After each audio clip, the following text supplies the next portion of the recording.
A very good evening, ladies and gentlemen. Welcome along to France, or at least a virtual recreation of France. Le Mans Circuit de la Sarthe, 8.5 miles for a very, very special night. It's round one of the Race Anywhere Porsche Cup, or at least the appetizer for season one. This is the pre-qualifying night for RAPC. It's David Christie on commentary tonight with you. Joining me in the commentary booth, a very warm welcome to somebody I've never had the pleasure of being alongside, David Dressel. Welcome along, buddy. Le Mans, this is going to be rather interesting tonight.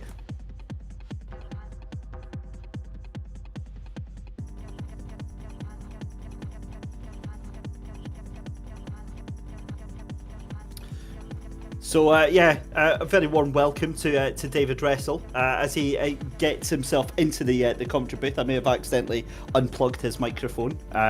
We'll get him back in. Are you back with us, David?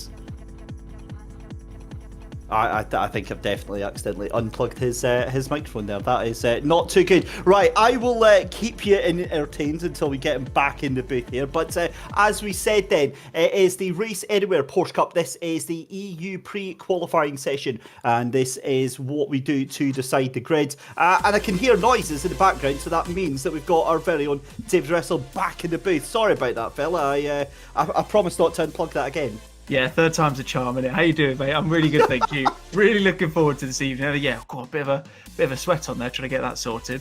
Yeah, I mean, what a place to start. Of all the tracks to start off on a season like this is the proper big one, isn't it? Really, really looking forward to it. Obviously, no points on offer this evening, is there? So just setting the scene for the next 10 rounds. So it's going to be really interesting to see how these guys get on. Of course, big old grid, multi-class racing. Really looking forward to it. It's going to be an absolute belter.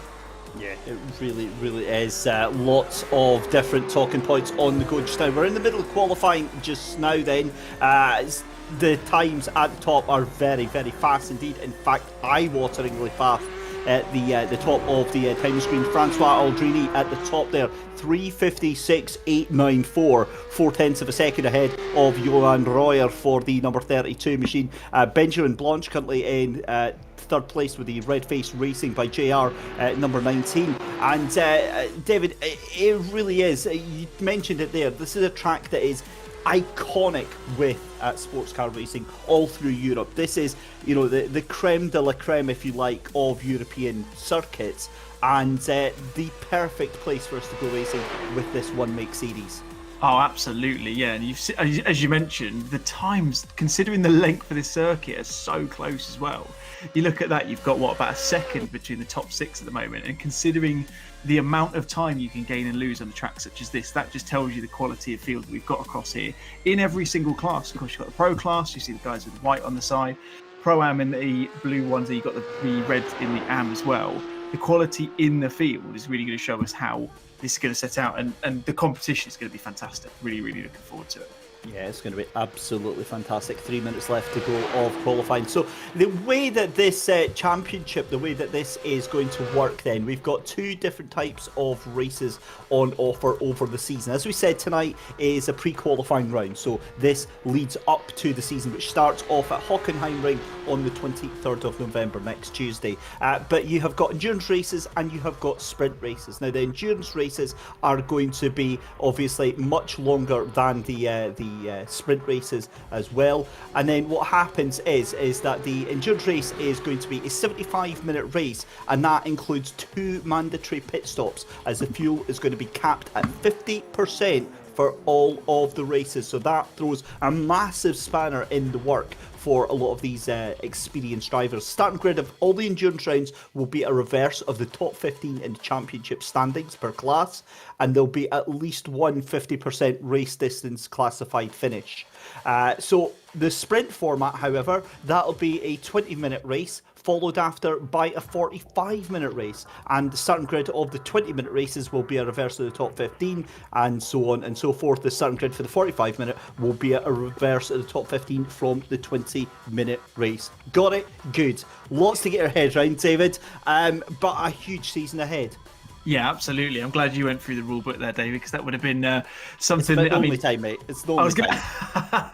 Well, you did a fantastic job of it nonetheless. But yeah, over these 10 rounds, I mean, some of the tracks we're going to as well, like obviously starting off here at Le Mans, off to Hockenheim in a couple of weeks, and then off to the Nordschleife in a few rounds after that as well. The list of tracks that we're going to is ridiculous. Like the amount of different places we're going to, the amount of differing circuits, got a couple of park circuits here and there, finishing off the season at the likes of Bathurst and things like that.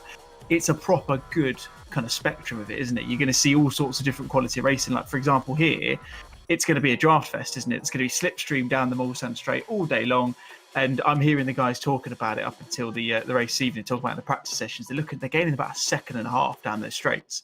So it's going to be ridiculous down that first couple of laps as they start to get into position, because there's going to be so much jostling. It's just going to be brilliant. It's going to be absolutely class. Yeah, it really, really is. So obviously the circuit on the run down to Dunlop, probably Tetra Rouge is going to be one of the most important corners on the circuit in terms of getting that run onto the back straight, the Mulsanne Straight there on the run down to the two chicanes. We'll get a full guide round the circuit when we get underway with the race there. But I mean, a huge field taking part in tonight, and this is one of the things that I love about this platform, about iRacing here, David, is the fact that we've got 33 cars, and with the exception of Laurent Benzo, in the number 10 Monaco Esports car at the back, having a bit of a difficult time there, 12.5 seconds off of the leader. You've got 32 cars separated by just about 5 seconds there, and that translates into a very different race. Absolutely, yeah. And the good thing about that is it's not only you've got that kind of quite a quiet spread, again, if you consider the length of the track anyway, but you've got people outside of their class kind of classification. So you've got, like you see Jason Dilworth, who's sitting 16th at the moment in the AM class. He's ahead of a couple of the pro guys and a couple of the prams as well. So it's really going to be interesting to see over the 75-minute race how that shakes out. Has he got speed on them over the one lap? He's clearly proving that at the moment, at least. But how will that shake out in the next 75 minutes? That's the kind of thing I'm looking forward to seeing. And strategy is going to be really interesting as well, just to see how these guys make the most of that. Obviously, you mentioned the fuel. You've mentioned, obviously, the 50% cap on that. They've got those 2 mandatory pit stops.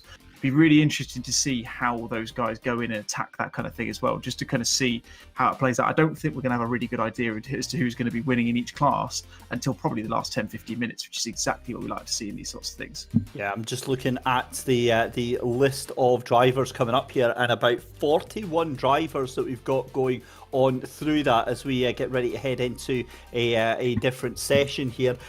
David, also just thinking about the history of the circuit, the fact that it's steeped in tradition, steeped in all of that legacy. Obviously, we have that incredible full day and night race that is held here, but sprint racing and shorter endurance races isn't something that we see too much of in terms of the Porsches here on iRacing. So a very different challenge, but again, do you think we can read too much into tonight for the season ahead?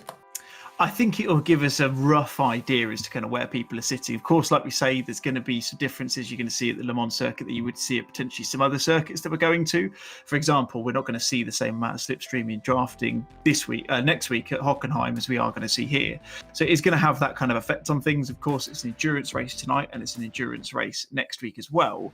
So we'll get a rough idea, I think, but at the same time, I don't think anyone should be reading too much into it. Of course, the main thing about tonight is to set the grid for the first race next week. There's no points on offer this evening. It's just hell for leather, 75 minutes, give it 110% and come out of that and really kind of get yourself set up for next week. And that's when the hard graft is really going to start in terms of getting those points on the board. Yeah, certainly is. So as we say, about 41 drivers that we've got registered for this server just now. We'll get that updated as soon as we start heading into the race server. Of course, with this, it's the essentially the warm up for the season ahead, and a lot of the admins will be working hard out, manually putting all of these drivers into their positions, into the race sessions. And it's one of the things on iRace. It's a very different platform where it allows you to do a lot of these customized events and these customized races where you get the freedom to move the grid around like that. I know for the likes of some of the other platforms, they don't actually give you that freedom as well. So again, I mean, I'm going back to that time now from Francois Aldrini, that 356.8. Now I'm thinking that I'd struggle to do probably about 4 minutes and 2. So I'd be safe to say I'd be on that back row of the grid, David. What about yourself? Where do you think you'd be there? I'm not going to lie, I probably wouldn't be much further forward than yourself. Not to mention the combination that I've done. This combination is not something I've done before. So that would put me off at a major disadvantage from the off. But that lap from Francois is just, it's different gravy. I mean, he's nearly half a second ahead of Johan Royer behind him. So he's really setting the stall out. Of course, like I say, he's probably not going to be in the lead come the end of the Mulsanne Straight, depending on how many lead position changes there are over the course of that first lap. But it's certainly a statement in that. And if he can continue that kind of form over the next 10 rounds, he's going to be a force to reckon with. Yeah, he absolutely is. So, as we said, we're waiting to get into the race server for tonight's pre-qualifying race. This is World Series League's Race in Anywhere Porsche Cup EU Series, and it is David Christie and David Russell on the commentary box tonight, giving you live coverage of this race that's about to happen here at Le Mans. 75 minutes with 2 mandatory pit stops. And yeah, very, very excited to see this getting going. In the meantime, we're going to take a very, very short commercial break. We'll be back after this.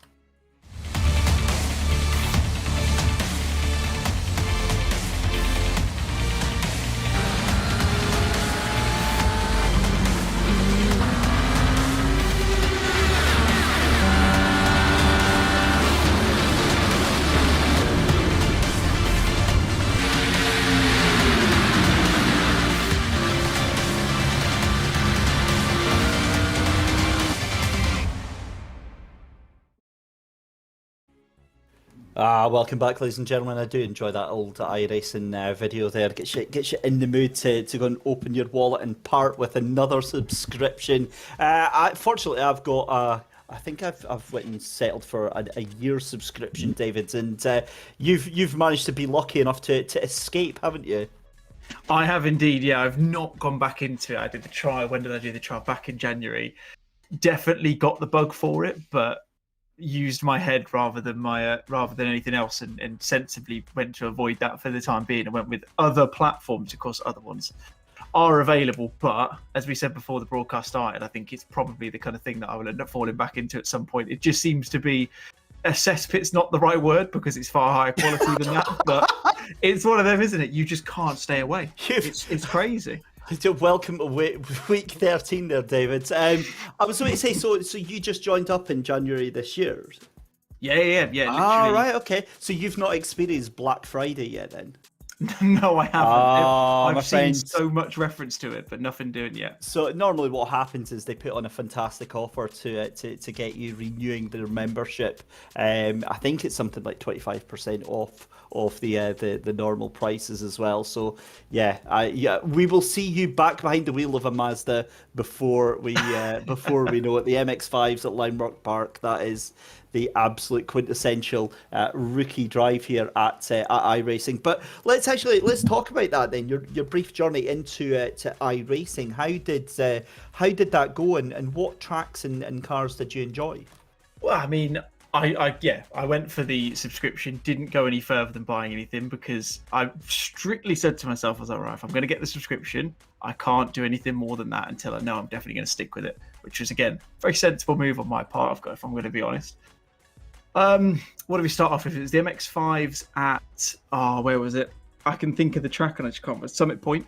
So it was the MX-5s at Summit Point. That was the one that kicked it off. And then throughout the rest of the month, it was a lot of the whole MX-5 Jetta Pontiac sort of multi-class race at Alton Park for quite a while.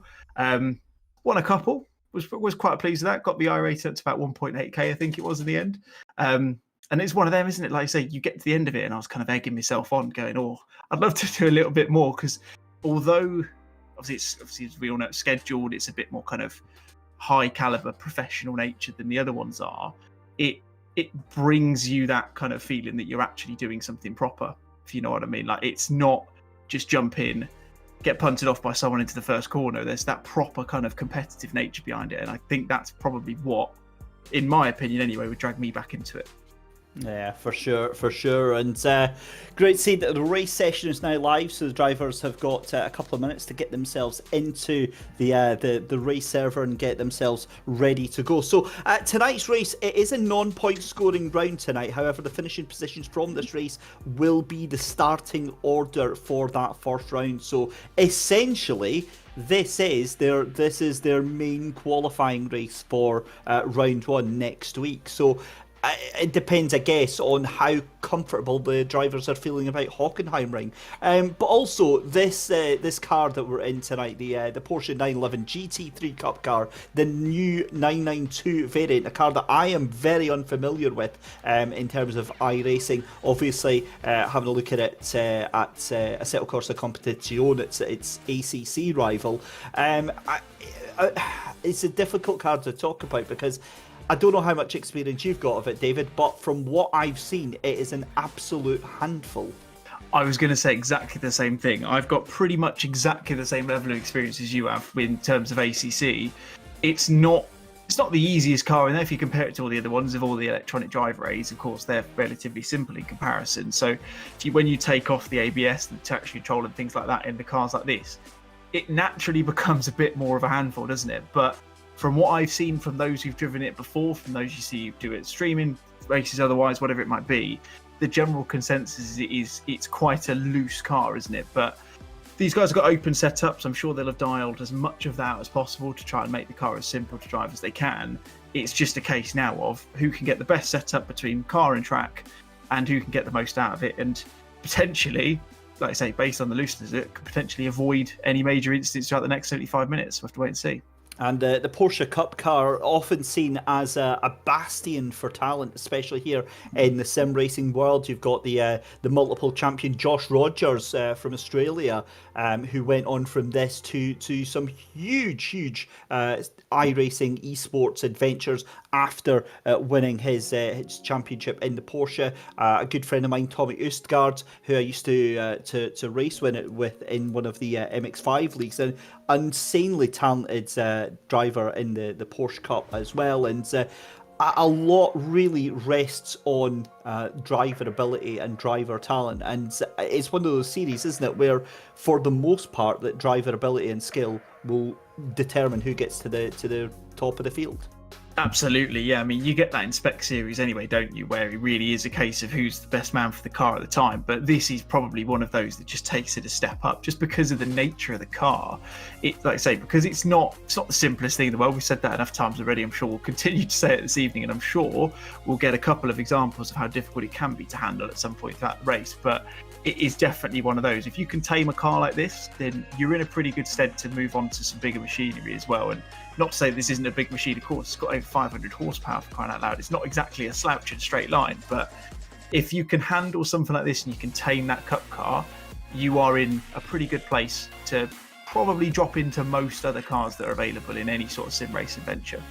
Yeah, incredible specs on this machine. As you said, over 500 brake horsepower, about 510, and the thing only just weighs over a ton, 1,260 kilos. So that gives you a performance to weight ratio, or power to weight ratio of just about, what's that? That must be about 490 bhp per ton. So a very, very fast car, a very nimble car, but with that power comes great responsibility. And I think they're really going to be pushed to their limit here tonight. I think we're going to see potentially some issues, because we've seen with this track here at Le Mans, the runoff area is almost non-existent down that Mulsanne straight. Cars going off into the grass are potentially going to come rattling back on at the chicanes. Yeah, absolutely. It's one of them they've got to be really careful of, and the curves in some of the corners, especially like you say, the chicanes down the Mulsanne straight, they're not exactly calm and collected, are they? They're quite sizable curves that you're going through. We saw, you and I saw a little bit on the broadcast before we went live, and you could just see how those cars are taking them. Obviously, quite low, quite high downforce. You've got those kind of things, and it just means they're going to have to be a little bit more careful, especially going into the likes of Indianapolis as well, where you've got that. They're going to be braking slightly, of course, into the right-hander before that heavy braking zone. Really got to be careful, especially without the lack of ABS and things like that, to balance trying to get the car stopped as late as possible, but then locking the brakes up. You're going to hit the wall. There's no two ways about it. You're gonna hit the wall. You're gonna be in the gravel trap. And in a sim such as iRacing, where mistakes like that are penalised, true to form, effectively, some might consider it harsh, but effectively it's as you'd expect it to be. It just means there's that extra kind of fine line between getting it right and getting it wrong. And whoever does get it right is going to be in for a good evening. Yeah, they certainly are. Good evening to everyone watching us on YouTube and all the other different social media platforms. To Neil Ferrier, to Oscar Wilkins, Chris Daines, Dino Duglovich, Red Raff. And Neil, actually good to see you, buddy. I've not seen Neil, who is a fellow iRacer, out for some time there. So it's great to see that. New Old Stock Racing as well, and Absolute Dan out there. So a very good evening to everyone. It's David Christie and David Russell here with you for live coverage then of Race Anywhere's Porsche Cup EU. This is the pre-qualifying race at Le Mans. We are just a couple of minutes away from getting onto the grid for the race as well. As we said, I mean, that incredible pole lap there from Francois Aldrini. In fact, cars out there for their warm-up laps just now. 2 minutes left to go, and I guess actually, David, now's a good time to have a little on board, maybe with Francois Aldrini, and have a look around the circuit. Yeah, absolutely. You can see them just coming down the back of the Mulsanne straight at the moment into the second of those two chicanes. You can see those curbs there. As you see, one of them caught on there. Just a little bit of a coming together there. Fortunately, Francois has managed to avoid it. He'll carry on and he's been wondering if he actually is on the warm-up lap at the moment. You see Ryan Hamilton, a very narrow escape, little touch from what looks like his teammate there. I think that is who's kind of coming together with him, and it just comes to bring back to what I said before. Those curbs are very, very harsh indeed. You see the ones coming into Mulsanne corner here; they're not too bad, but those ones coming off the chicane are really, really difficult. And you can see there the lack of driver aids really coming into effect there as Aldrini manages to get the back end a little bit squirmy as he goes onto the back straight down towards Indianapolis. And it's I mean, yeah, it just shows you how difficult this car can be to tame. Yeah, certainly is, and I think from what I'm seeing, I think reading between the lines, I might be talking absolute nonsense here, David. So, from my experience with these sessions, with these one-make sessions, there was an issue with some of the cars with regards to tyre models. So I think these cars are going to be driving the old tyre model, with the comment that was there about choosing the right car, and I believe that was one way to force the races into using the older tyre model, was adding a different car as a selectable when choosing it. So it will make a difference in terms of how we see this race progressing, because obviously the new tyre model, it's a bit contentious here in iRacing. Some of the other cars, some of the other drivers not too keen on it. Personally, having not driven the 992, I can't make any comment on it whatsoever, but I know from driving the MX-5 with the new one, it's certainly, in fact, no, sorry, excuse me, I'm talking absolute rubbish. It wasn't a new tyre model, it was the damage model. That was what it was. It was putting the multi-class car in meant that it kept the old damage model, because you were getting some very, very quirky behaviour with large grids. So they'll obviously be wanting to avoid that. Dan Kell here for Rocket Sim Sport has decided enough is enough, which is fairly common, given that we've got about 10 seconds left to go in the race. Right, I think me and you, David, deserve an award, because that was probably the biggest fill I think I've ever had to do on the run up to a broadcast. But if anything, it's just got me properly in the mood for this race. Oh, absolutely, yeah. I didn't have a stopwatch out, but it was probably at least 3 or 4 laps. This we could see a Porsche off in the back. I was going to say a Porsche, as if that's pretty obvious already. Just spinning off in the background. You can still see the smoke before they disappeared back into the pit lane to get things ready. But yeah, it's one of them, isn't it? We can feel the excitement. I think everyone watching on the broadcast can feel the excitement. It's the start of what is going to be a fantastic season. 10 rounds after this one, of course. This is fantastic because it's setting the scene for the first round anyway. So these guys are going to go hell for leather, 75 minutes. It's going to be absolutely brilliant.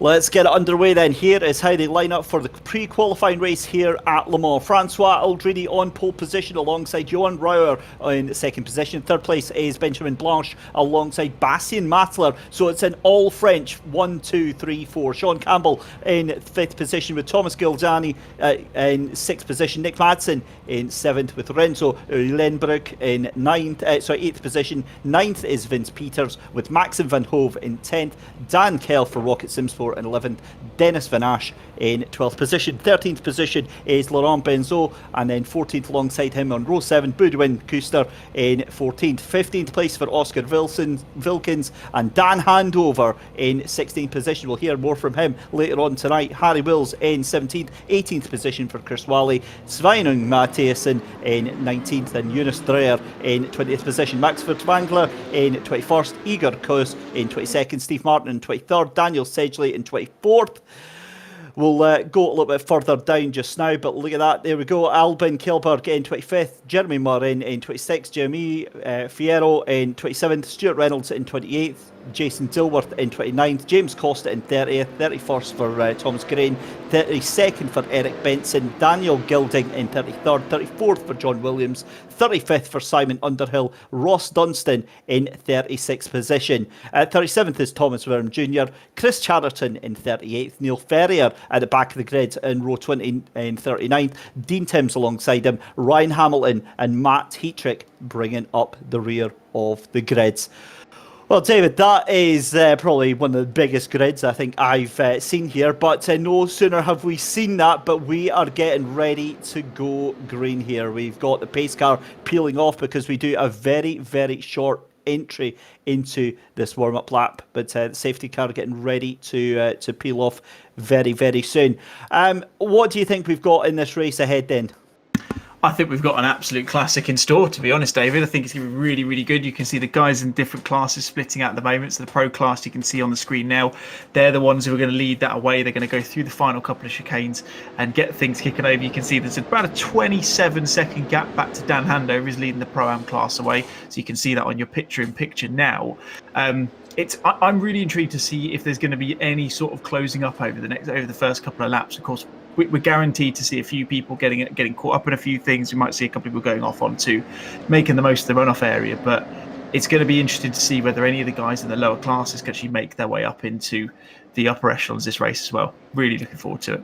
Yeah, this is going to be an absolute one for the ages, coming through the Ford chicane just now, and then coming down towards the final chicane, Raccordement, and away we go. The green flag flies. It's a stunning start for Aldrini, gets ahead of Royer, and we've got multiple cars coming through as we'll have the next class starting very, very shortly indeed. But Nick Madsen still on the tail of that group, so essentially we've got three little battles of about 15 cars each. But Aldrini here, David, getting a cracking start, still away with it, but Royer right on his tail.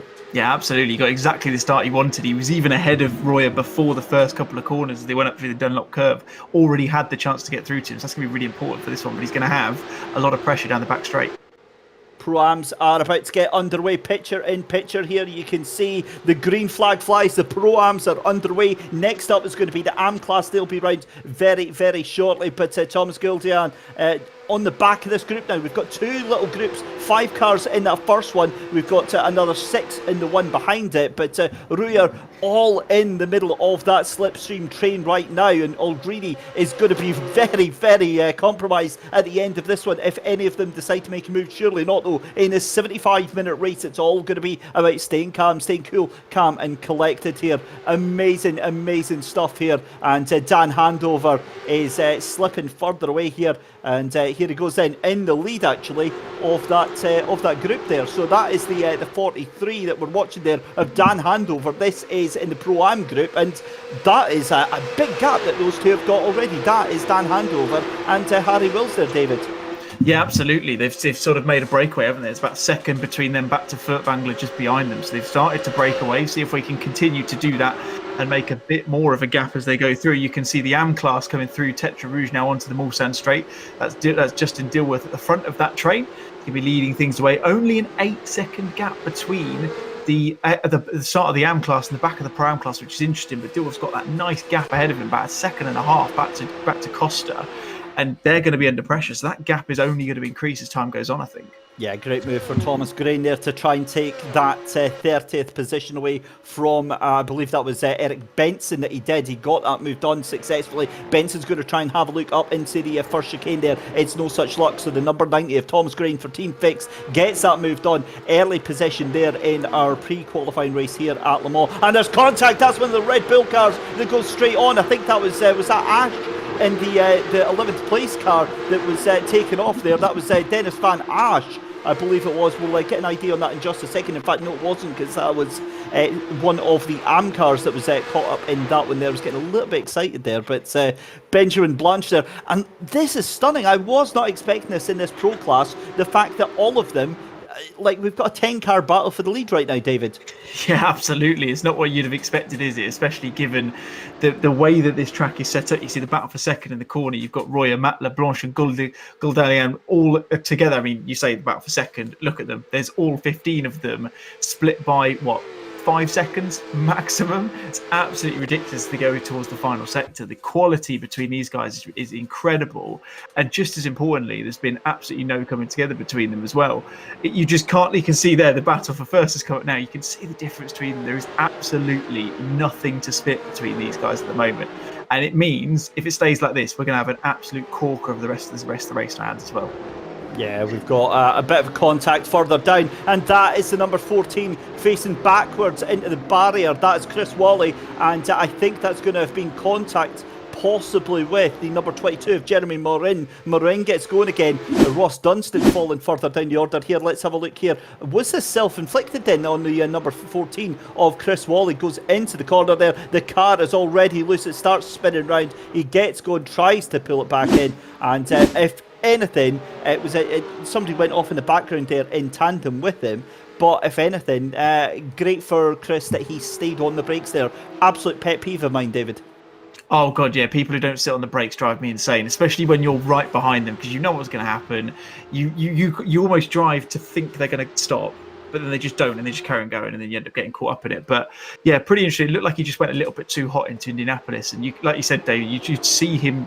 He'd already lost the back end going into the corner anyway, and then just to pay kind of extra attention to that, then caught the gravel on the way out, and then just spun around. But fortunately, the bump that he did have on the wall on the other side didn't look too bad, so hopefully not caused himself too much damage. Oh, now what's happened to Johan Royer, who was in second place there, dropped all the way back into third, and dropped off of the back of Benjamin Blanche. So I wonder if that's just been an overtake, or if Royer went deep into one of the corners here. But have a look at this, because Benjamin Blanche having a look on his countryman Bastien Matler, who is now shown as the lead of the race. In fact, what has happened then to Aldrini? So Aldrini and Royer, we completely missed that. Aldrini and Royer, Aldrini was in the lead of the race. He's went down in sixth. Royer's now in third. So there just has to have been either contact or some sort of issue with them. But that now means your new race leader at this early stage in the race, David, is Bastien Matler. That is huge. Absolutely, yeah. It's not what you'd come to expect at this early stage. We'll see if we can get a replay at some point, if we can find out what happened. The only thing I can assume at this stage is, like you said, David, just a little coming together between the two. It looks like Aldrini's come off worse than Roy does. Of course, Roy you can still see sitting in third place. He's still well within touching distance of these two lead cars. But it just, whether it was going through the S's towards the start of the lap, we'll see if we get a replay now. This is actually Matthew Heatrick in the Twisted Racing Blue machine going through the final set. Oh, a little bit deep, and well, I think that is that Chris Wally in the background as well. It looked like they were doing synchronized spins through the Porsche curves there, which is not ideal, and that will shove those two a bit further down the grid as well. Yeah, you hate to see it. So this is the run down then to Mulsanne, then the right-hander that sets them up on the Curb de Golf. And I'll tell you what, Bastien Matler will absolutely be rubbing his hands together right now to be leading this race ahead of Benjamin Blanche. It's then Johan Royer. And I'm pretty sure I just saw a car going airborne in the back there. Oh, it's a slow-down penalty. Oh. That's what it's been for your race leader, for Francois Aldrini. Slow down penalty. They say you cut the course, and that's exactly what's happened there. But what's happened to Royer then? So Royer took the lead temporarily, and I'm wondering if he's maybe just spun the car or so. He's had a bad exit from the corner, and that's left him very, very vulnerable here. And yeah, very, very there. He's got a slow down penalty as well. Yeah, it's a really strange one. It didn't look like. I mean, you can probably see why Aldrini would have got the slowdown cut in the chicane towards the end of the lap. But the fact that Royer got one as well, just looking at what he did, he just didn't really seem to do anything that would have warranted that. I mean, obviously he's gone out of track limit somewhere. Otherwise, he's just been very cautious and let those guys through. But he did a good enough job to keep it in a straight line anyway. The way these cars drive, we've seen it a few times already in the first 2 laps anyway. It's not easy to hold on to them when it's going into a spin. So the fact he managed to keep it pointing in the right direction is something of a miracle, to be fair. But unfortunately, dropped him back down the order, and we can see at the moment Dan Handover under a little bit of pressure from Vertbangler just behind, but he's still at the moment, David, leading in the Pro-Am class for the time being at least. 4-car train then, Dan Handover leading Max Vertbangler in the number 5 Porsche ahead of Harry Wills and Jonas Dreyer in the number 7 as well. Although look at this, it's going to be Vertbangler right on the tail of Dan Handover. This is surely going to be a move, or is Max just deciding to try and... That was very, very strange, because Max was right under the tail end of Dan Handover there. But I wonder if he's maybe just trying to either force Dan into making a mistake here, or potentially cause some issues, or maybe even trying to do a little bit of fuel saving as well. And somehow Johan Royer right back up into to 3rd place as well. He's right into this lead battle as well. But this is Nick Madsen then in 5th position, just behind Thomas Gilderland in the number 3 Porsche. I honestly cannot believe the intensity of this race in less than 10 minutes and the cleanness of this race. I feel absolutely spoiled with this, David. Absolutely, yeah. We're certainly getting spoiled with the quality of the racing we've had so far. You can see Nick Madston all over the back of Goldallion at the moment. There's a little bit of a gap forming between the first 3 and then these 2 battling for 4th at the moment. But you can still see, barring Hove at the back end of the pro grid, the amount of distance between these guys is really, really close. You see a change of position a bit further down as well. But the fact that none of them realistically are more than a second, or more than a second and a half at least, behind them is really showing the quality of the field we got this evening. And that seems to be the case throughout every class as well. You can see the same thing in Pro-Am, and you can generally speaking see the same thing in the Am class as well. So the guys who have set these up, they've actually done the classifications and they've grouped these guys together. The admin have done a fantastic job, because they've clearly got people who are really, really close on pace, and that's exactly what I want to see. Yeah, they've grouped them all together. My heart goes out for Chris Wally, who is having an absolute mare tonight here at Le Mans, currently at the back of the Pro-Am grid in that number 14 machine, 26th in position just now, but probably from what I see about 13th and last in his class. This is Sveinung Matheson, who is just ahead of Chris Wally on track by about 5.5 seconds. He's chasing down Jeremy Morin in that number 22, that Porsche you can just see ahead there. There in the background is Chris Wally. So as you said, I mean, the gap's all very, very consistent. We're looking at maybe 2-3 tenths for the majority of the field, and I'll be completely honest with you, I've not seen this before. I've not been commentating on a race where everyone is nose to tail and not just sticking it in and trying to fire it into every single corner and make the move. This is insane level of almost group driving here. This is like hive mind kind of stuff here, David. Yeah, absolutely. Like you say, you almost get used to seeing someone just go for that incessant just dive bomb at any particular point, but these guys are properly planning it. It looks like, I mean, we've just seen Max Vertbangler get overtaken by Harry Wills, but it didn't look like the kind of thing that was a massive issue. He's just gone, right, that's fine, you can come past, we've got a nice long straight behind us, I'll get a bit of tow off of you, we'll all save a bit of fuel, we'll go a little bit longer into the stint, and we'll just have to worry about our strategies as we go through. And it's really interesting to see. One thing I am noticing is the fact that Dan Handover, although it's not exactly by a huge amount, is slowly starting to catch up to the back of Maxime van der Hove, who's at the back of the pro grid. Still 33 seconds, but we know when it comes to these endurance races, that's the kind of time that can really dissipate over the course of 75 minutes. So it's going to be really interesting to see if Dan can actually get onto the back of that train. Yeah, it really, really is. So we're currently watching just now the 13-car battle for the lead right now. No word of a lie. Bastien Matler out in front, but only by half a second over Benjamin Blanche. Johan Royer on the recovery drive after that slowdown up into 3rd position. Nick Madsen gains 3 places from the start up into 4th position. Thomas Guidlan in 5th position. Francois Aldrini, a horrible, horrible start to this race, down 5 places into 6th position, and Budwin Kuster in 7th. Christines is asking how the AM field is doing. I'll give you an update just now. Jason Dilworth in the lead of the AM class by what looks to be 3.3 seconds over Eric Benson.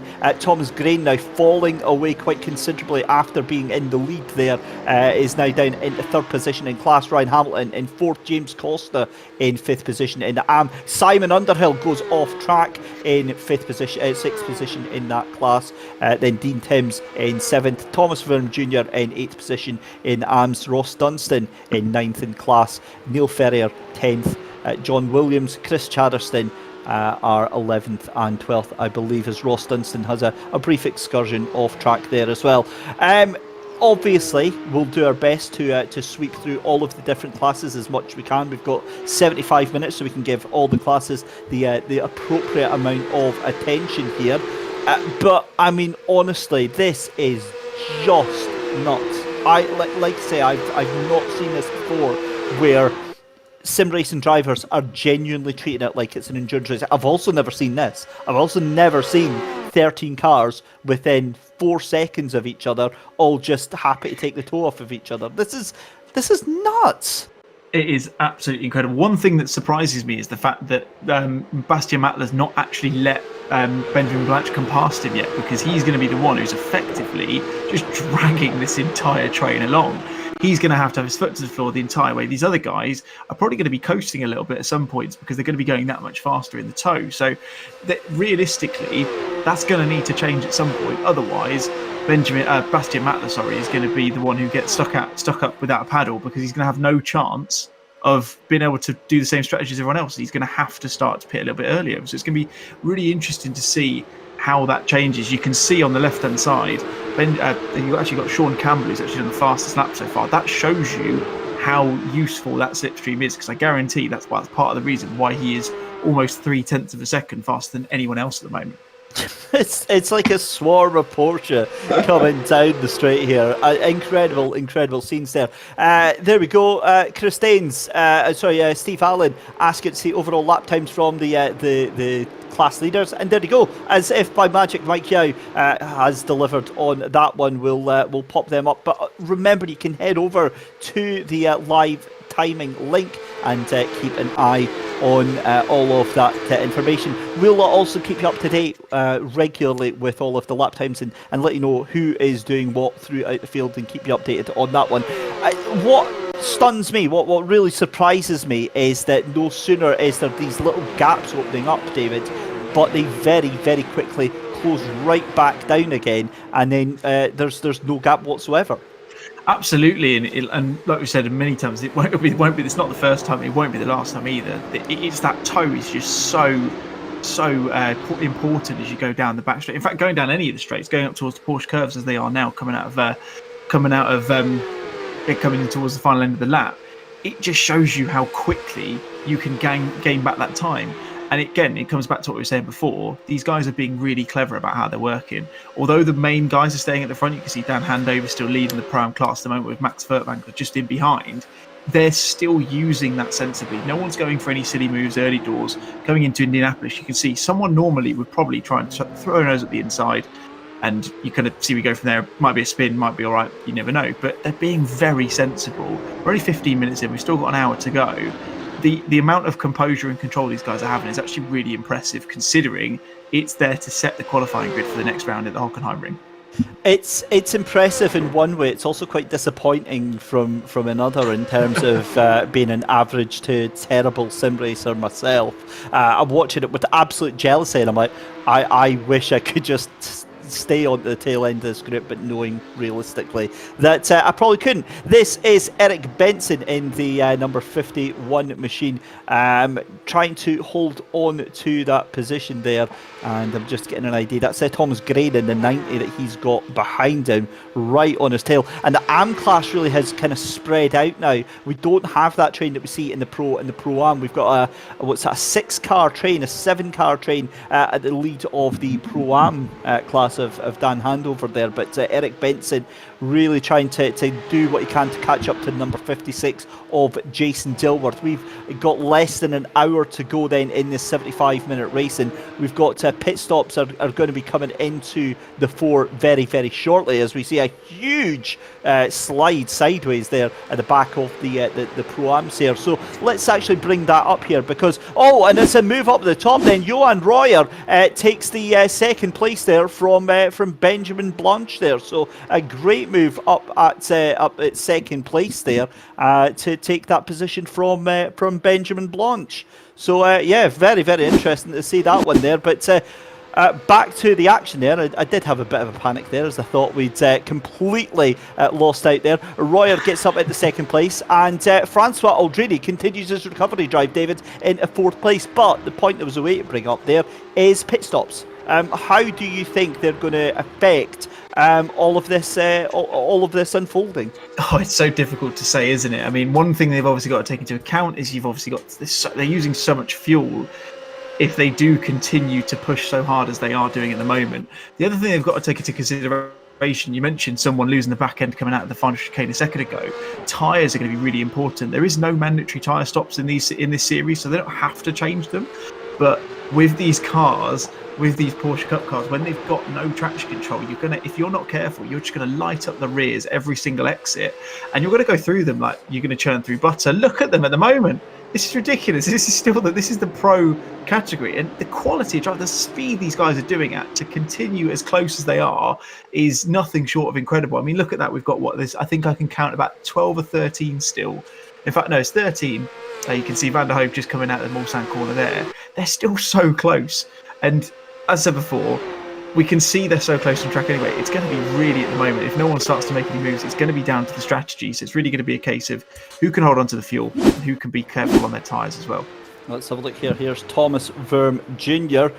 In the number 73. He is at the back of the field here in 37th place. Too deep into Dunlop, and that is exactly how you're going to slide it out. No. Oh, that's naughty. That's very naughty on Neil Ferrier. And a fair play to Neil, because Neil's the sort of driver that if he sees that sort of behaviour will just send the car to the moon. But none of that. Now, how has he done that? Aldrini up now in the second place after that early slow down penalty, dropped him all the way down to sixth place. Francois Aldrini down into up into second place now, making hay while the sun shines here, and he is really, really pushing hard here, because Benjamin Blanche and it was Nick Maidson, were side by side for about several corners there. Johan Royer actually was up in third position, then got another slow down penalty. That's dropped him all the way back to fifth position. But we really have to have a look at this Pro-Am battle as well. Dan Handover still in the lead of Harry Wills, Jonas Dreyer, Igor Kos, Max Furtwängler drops down into fifth position, sixth position in fifth position, and Daniel Sedgley also at the back of that group here. I mean, I'm lost for words. And Aldrini pumps in the fastest lap of the race, fifth, 3:57, 1:58. What is going on here, David? Two fastest laps in a row from Aldrini. That is incredible pace. That 1.8 second gap that he's got between himself and Mattler ahead of him is going to disappear in an instant. I can guarantee you that. And it's really it's the biggest gap we've seen in the pro class up until now. It's incredible. Like, you can see everyone else is less than a second. You've got the gap between Daniel Kell and Sean Campbell, is less than a tenth of a second, or at least it was a second ago. There's going to be moves happening at some point soon. It's just a case of when are they going to happen, because the people are going to start. They've been really composed so far. I'm sure that will continue to be the case, but you're going to need to start thinking about moves, because as it does start to just gap a little bit, you can see Aldrini's already gained 0.3 of a second in the first sector alone. They're going to need to start making moves if these guys are going to start that breakaway pack. Yeah, for sure. As we see round the outside there into the final couple of chicanes there. That is a huge move there for the number 11 of course. There's contact again, and that is the number 5 of Max Furtwängler gets the position done. And I've got to be honest, I think there was a little bit of that of Igor Kos feeling that he had to give that place there after that contact, but Max Furtwängler absolutely taking that every day of the week. Anyway, back to Nick Maidson then in that lead battle now.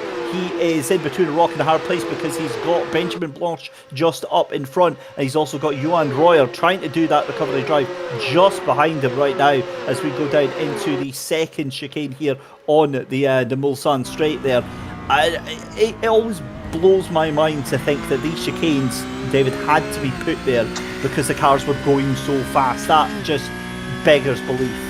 Oh, it's incredible, isn't it? Of course, the good thing about that is it does put an overtaking opportunity in. If you can get the right slipstream, we can see that's happening at the moment. The amount of slipstream these guys are getting is nothing short of incredible. But yeah, to think that you'd put something like that in as a safety measure is nothing short of sensational. And the good thing is it gives these guys a chance to potentially not lose any concentration, because if you're going down that straight for as long as you are, yes, they're very close. Yes, they're obviously going to have to be careful because they are going to be closing in via slipstream and things like that. But it gives them a chance to kind of keep things guessing, gives them a chance to keep the brakes nice and warm. And it does mean when they get to the Mulsanne corner, no one's, like I say, running on cold brakes. You don't want to see lockups going into there, because as soon as that happens, we'll see plenty of people off into the gravel. And that is one of those areas, you talked about it a little bit earlier, where it's one of those parts of the track where there's no room for error. If you get that wrong, you're in the gravel and you are stuck. End of the evening.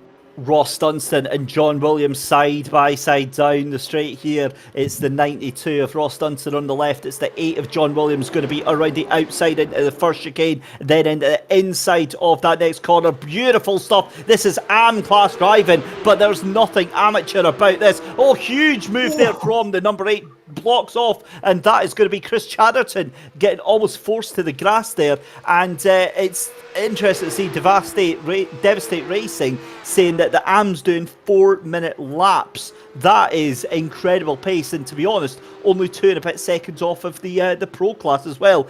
Ridiculous pace from all of the drivers tonight.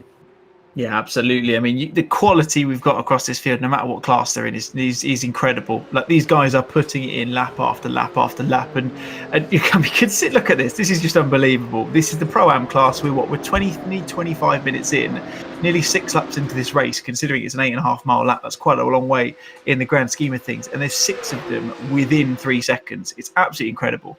Yeah, here we go, side by side again. This is John Williams still fighting out with Ross Dunstan. Decides caution is the better part of valour there. John Williams then takes that position, but it's Ross Dunstan with an excellent run out of the Mulsanne corner there on the run down the golf curve there. Again, still side by side. Thrilling stuff. These drivers are going to have the biggest smile on their faces when they jump out of their sim rig cockpits tonight. This is, again, I remind you, the race for the AM championship just now. Again, pre-qualifying, no points on order, and this is for about 8th or 9th in the AM class as well. So again, it's crazy to see that 8th or 9th in the AM class, and they're still fighting like this. So clean, so respectful. This, I'm going to say it right here, this is one of the best sim races that I've commentated on in the past 6 months. The level of ability, the level of respect shown by these drivers, I am loving this. If this is a sign of what's to come this season, I am going to be absolutely looking forward to Tuesday nights. Oh, absolutely. I mean, I already am. Like you say, we're 25 minutes in and we've seen fantastic racing, enough for all 10 rounds anyway. As you can see, John Williams trying to go up the inside into the Porsche curves. You can see, look how close we are. I've got a third one in at the moment. We don't want to switch from this one. Look at the action. It's so close. There is literally no margin for error going through this area of the track. But somehow... Sorry to jump in a second, David. Hang on. Just to give you a bit of context. Johan Royer has just done a 356.45. Are you kidding me? That is nothing short of ridiculous. I mean, he's 3/10 of a second quicker than anyone else. You got Drini going for the lead there, going into the chicane. I think, in fact, he's holding on to the lead. Sorry, he's got Mattler just in behind. So there's been a change for the lead in the pro class. You've got Benjamin Blanche, who's just off the back of this track, off the back of this group as well. But again, I said it earlier.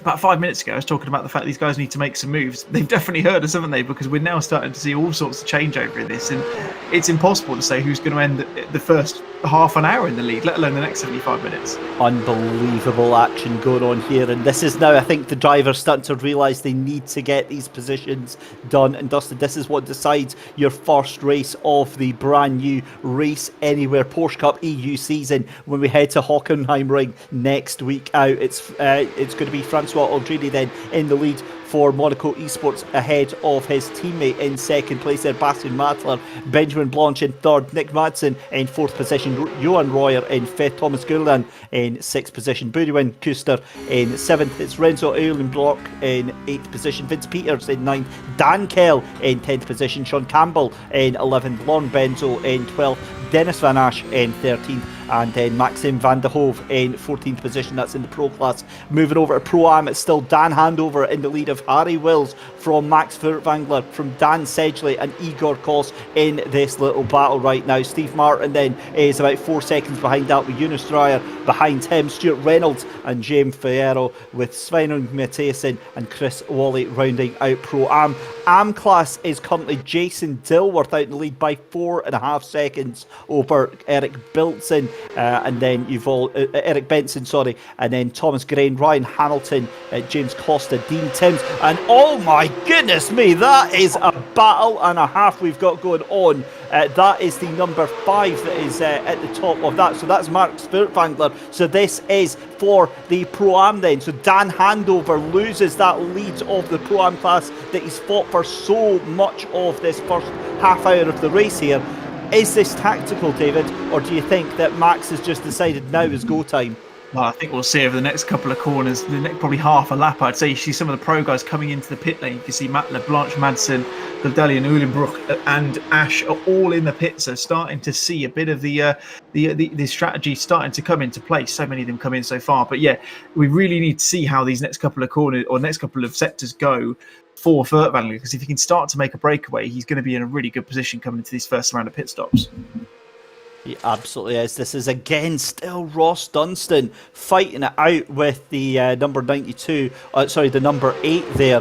Beside the number 8 gets ahead. That's John Williams then that takes the position side by side. You've got 16 to Chris Chatterton now that is in that move. So what's actually happened is Chatterton was behind them and ended up getting ahead because of the consistent fighting from John Williams and Ross Dunstan. So it's the 16 of Chris Chatterton up into 33rd position, but I make that about P10 in class there for the AMs. But again, you've got a 4-car train here, and look at the tow going on from the 8 and the 92. This is relentless battling going on between John Williams and Ross Dunstan right now. We've got more pit stops just now. James Figaro and Sveinung Mathiesen, Chris Wally decide to go to the pits. Ross Dunstan fires it up the inside. They're still side by side. How did that number 8 of John Williams hold on to that? David, this is incredible racing. There's nothing amateur about this. No, absolutely. He looked like he went so deep going into the first section, into the first corner there in the Porsche curves, and just somehow managed to get it slowed down. Which, considering the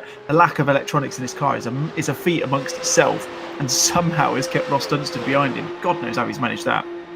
Yeah, incredible action. You see just up there as well, the 48 and the 35. That is for position. The 35 of Stuart Reynolds, and we'll get an idea on the other cars just in front of them, because that is the 26 that is on track as well. That's Sean Campbell. So that is actually Vince Peters, and let's have a look who is in 4th position there. That is Kuster that is in 4th position there right now. So again, they're side by side. Look at this. Kuster and Peters fight out. This is the run down then to Mulsanne Corner as Kuster gets the better of Vince Peters, and decides better of it. Vince Peters tries to get the better exit out of it, gets the long run down here, but have a look at Uldrini. Now Uldrini, again, while we're distracted by all that chaos and all that action, Johan Royer takes the lead of the race again from Francois Uldrini. You literally, you couldn't write this. I feel for Mike. Mike is on the cameras this evening because he's got a gargantuan task trying to keep abreast of all of the action that's going on.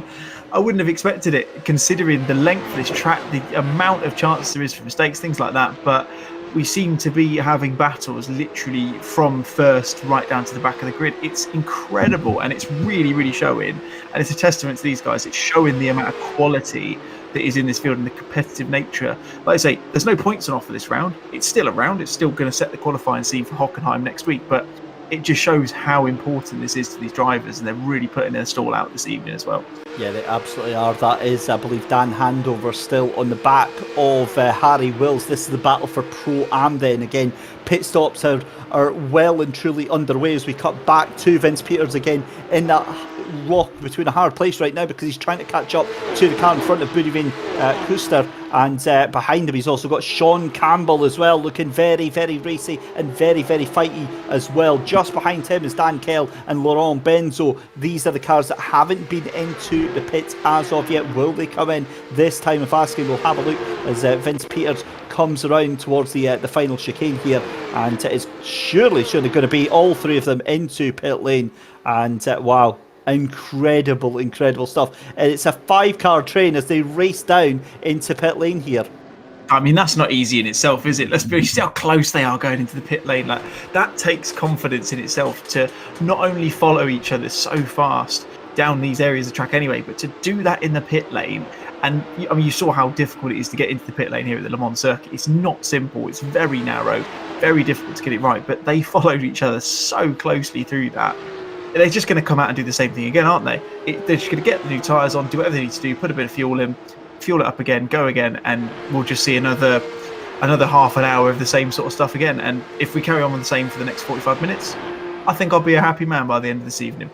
And I don't know about you, David, but I'd rather go into pits first and come out without having traffic around me, because going in when it's very, very busy like that, you leave yourself open to all sorts of issues. But it's Johan Royer that's got the jump there. And what has happened to Francois Aldrini? He was in the lead of the race. He lost it to Johan Royer. Has been dumped down now 5 seconds to 8th position. Now, do we think that's tactical? Do we think that because the drivers don't have to take tyres, it's only fuel that they have to take?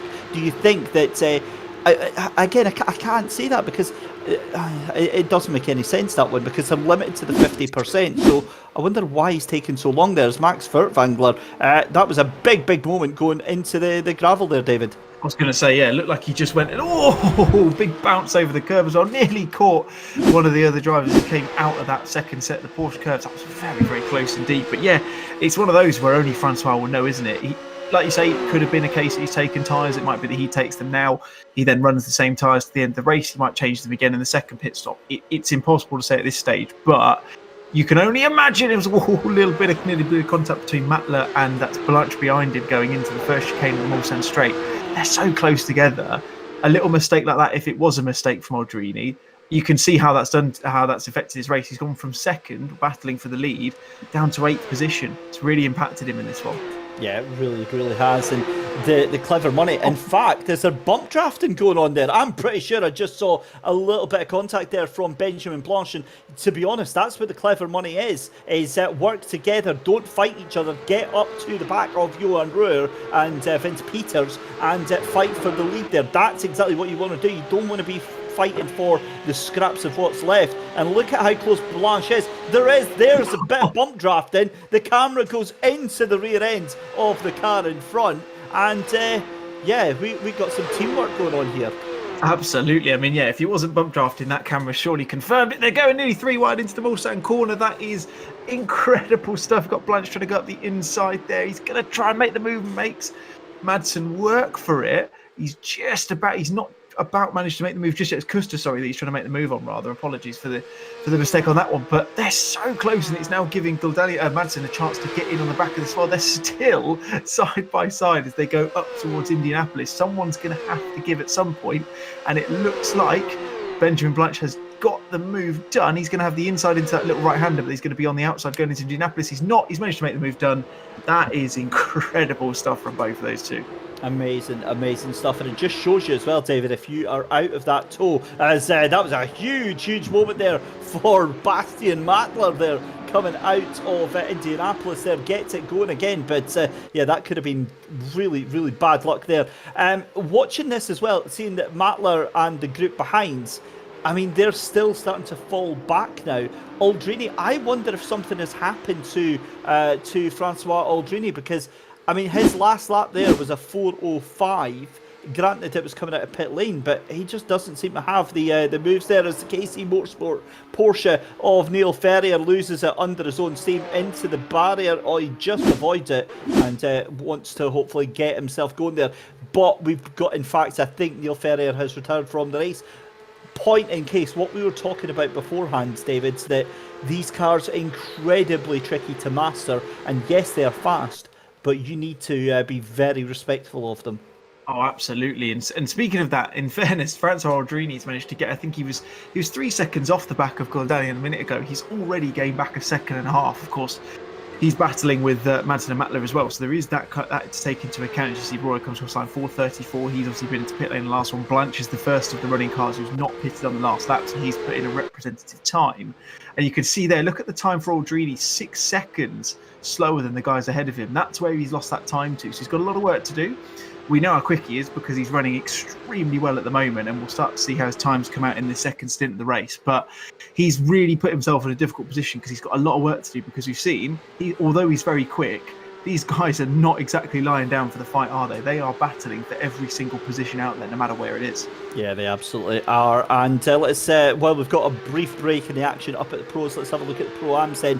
Harry Wills in the number 95, currently in the lead of that Pro-Am battle right now from Dan Sedgley, who does the jump over Dan handover. Sedgley starting to drop a little bit away from Harry Wills there, although the gap's starting to come back down again. Max Vertfangler up into 4th position in Pro-Am. Stuart Reynolds in 5th, Steve Martin in 6th, James Ferrero in 7th place, Jonas Dreyer in 8th, Sveinung Mathiesen in 10th position in Pro-Ams, with Jason Dilworth now making huge moves up in that AM class. He's now ahead of Igor Kos and Jeremy Morin at AMS, but behind him it's all kicking off between Eric Benson and Thomas Grain, who are trying to get past Jeremy Morin, that Pro-Am class car.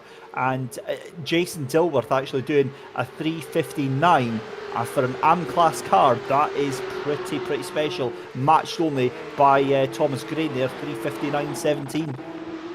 Yeah, absolutely. Really important. Really, I mean, the pace from everyone, no matter what the class is. You've got the guys in the AM class doing the pace of the guys not far off the back end of the pro class as well. So again, it shows to you that although there is that difference in class, you can see the guys with the white barrier against their name there in the pro class, the blue is the Pro-Am, the red is the AM class. It doesn't make a difference. Like, they are so close on the track anyway, especially over such a long lap where you'd expect there to be a slightly bigger grace period between the laps that you see in. It shows you the amount of quality there is here, and it's just incredible stuff. You can see at the front, Royer and Peters just starting to break away a little bit at the moment. There's a little bit of a gap. In fact, no, sorry. Royer is breaking away. Benjamin Blanche is all over the back of Vince Peters at the moment. You can see that on your screen now. This is Royer's chance to really start to make a bit of a fist of getting away from him. You can see if these guys continue to battle, that gap at 3 and a bit seconds is only going to extend.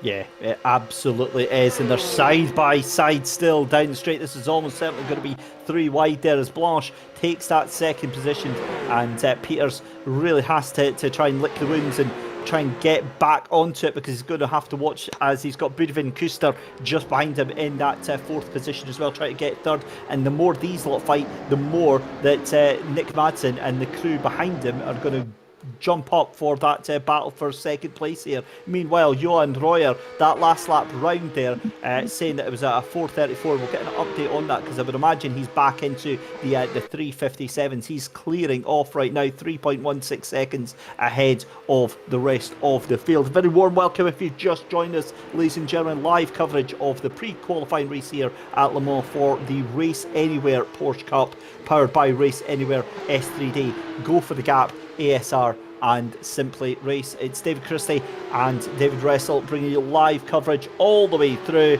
And David, I don't know about yourself, but I am definitely going to need a nice cold shower after this race tonight, because this is just so intense. And never mind that, I'm going to need a crate of energy drinks for every Tuesday night.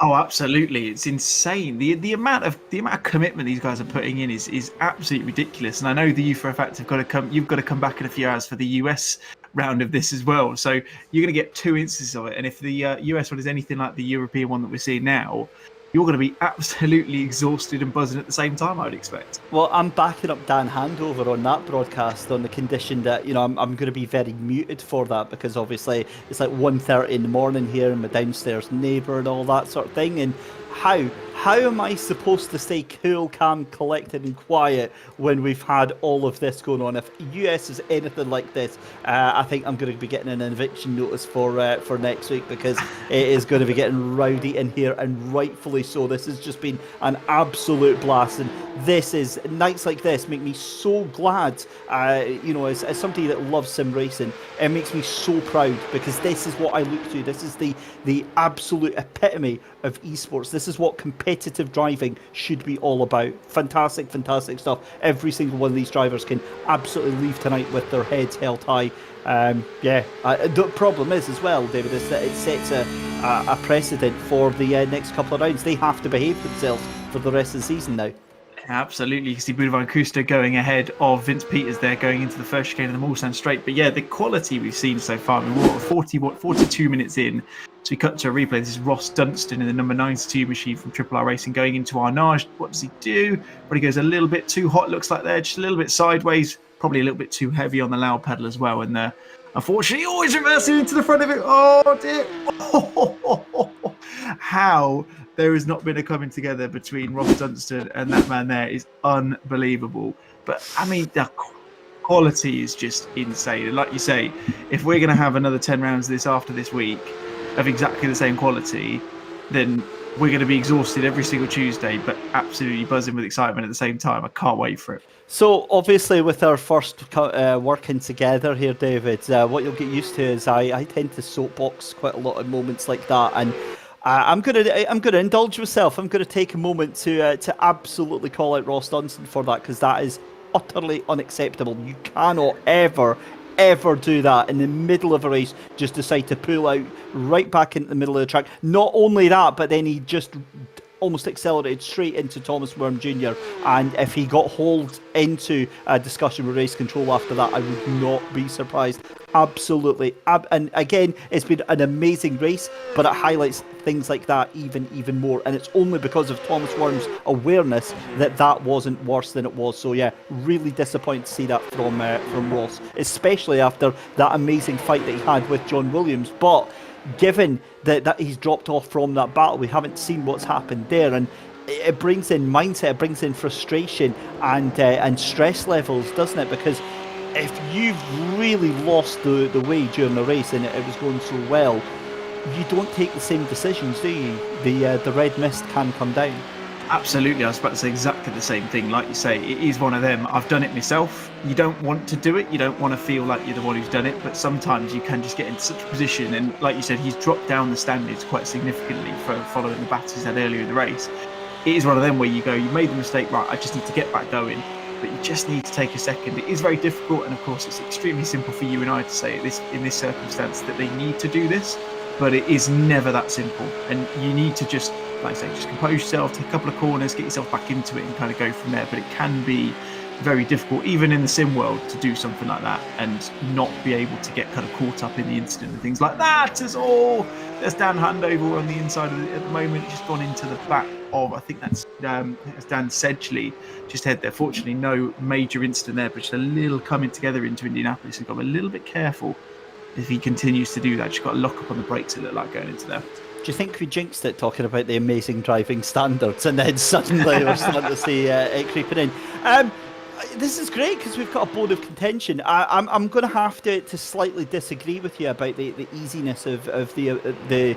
I know the red mist obviously can descend, but the thing is, especially in iRacing, from experience, all it takes is F3 or hitting the black box a couple of times. You've got relative standings that's drummed into you from pretty much when you start competitive iRacing. Is whenever you have an accident, you always check your relative to make sure that whenever you rejoin the track, you're clear. The only reason I say that is because in championships like this, they get absolutely annihilated by race control if anything was to come from that. Thankfully for him, nothing did, so we can kind of just glaze over it and obviously have him as a lesson lesson learned. However, a man that's not going to have a lesson to learn is Benjamin Blanche, as he gets absolutely taken over by Vince Peters. But Vince Peters might not have the full story of this, because Benjamin Blanche coming back, he's going to have the inside line for the first chicane. Vince Peters is going to try and get the better exit, but that was very, very stern defending there from Benjamin Blanche. And while they do this, Johan Royer is away off into the sunset, and your race leader, your pole sitter, Francois Aldrini, still down in 8th position and doesn't look like he's going to be going anywhere soon. But Vince Peters still side by side again, and Vince Peters going to try and take the move into the second chicane. They're so close, David. I don't like the looks of this. Oh, that was really, really close there, wasn't it? You just saw a little jink from Vince Peters as he went very, very close to each other under braking. I kind of felt like in the first chicane there, it probably would have been sensible for Benjamin Blanche just to back out of it instead. Like you say, he went very late on the brakes, went to hold on to the position. That's not going to help them in the grand scheme of things, because all that's going to do is it's going to allow Johan Royer to get further away as contact down the back straight there, going into Mulsanne corner. This is getting a little bit fruity at the moment. Is Peters going to try and look down the inside of the Mulsanne corner? He's not. Waits another moment. He's going to try and get the slipstream up towards Indianapolis. But if I was to make any suggestions as to what might happen, I think there might be some tears over the next couple of laps if this continues as it is. I think that's absolutely guaranteed between these two, and part of me is like, yep, bring it on. Let's see what happens then with Vince Peters.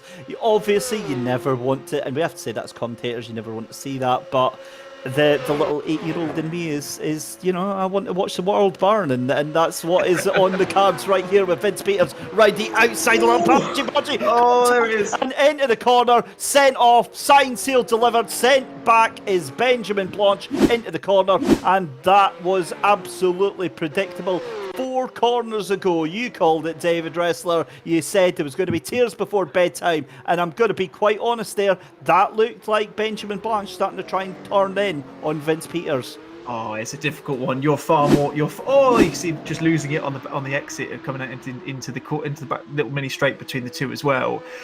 I'm going to be a little bit less biased than yourself there, David. I didn't see exactly what happened. I'm going to leave that very firmly in the lap of the shoes to figure that one out. The main thing is that Benjamin Blanche didn't end up in the wall. He just about managed to avoid it. He did exactly what we were talking about. I think that's him going past Dan Kell there, one of the Rocket Sim Sport drivers, it looks like there.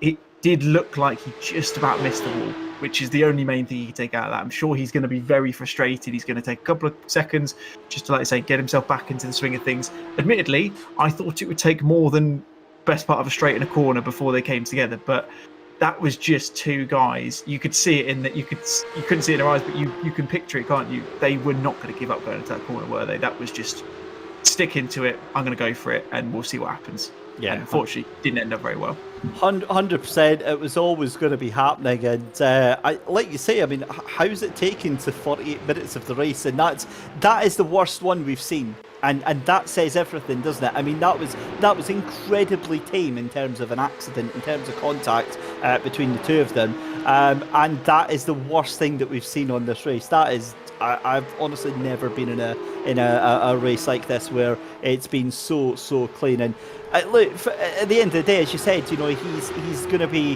happy that he's still in the top 15. He's still with that pro group. He can possibly get himself into the top 10 in the final 25 minutes of this race. Meanwhile, Budwin Custer is going to try and add to the misery of Vince Peters.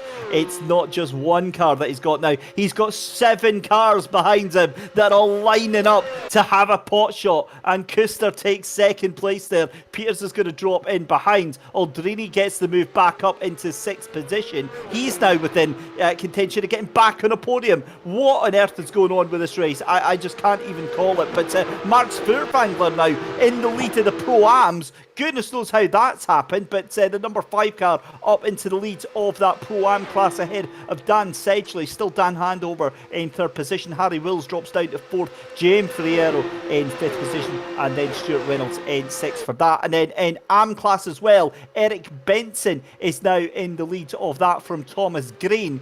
What happened to our I'm pretty sure we had a different leader for Am there.